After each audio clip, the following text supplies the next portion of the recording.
fires is our leading cause of fires here in Regina, and that's really changed and become the leading cause of fires probably over the last 7 or 8 years. And we're seeing this phenomenon not only in Regina, not only Saskatchewan, but across Canada and even across North America.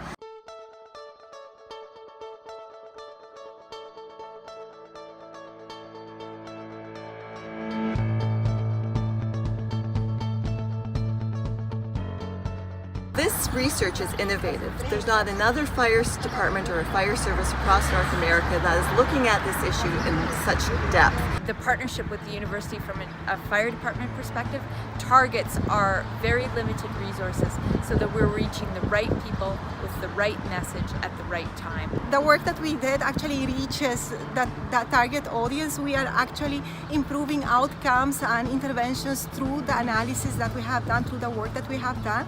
By getting this data and looking at what's causing these fires, what are people doing to cause the fires, what are people doing to interact with the fire to either make it better or make it worse, it's going to help us to develop our educational programming to target those people who are having the most fires.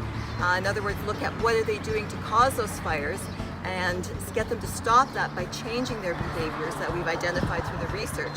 And also look at the people who are having the most severe fires.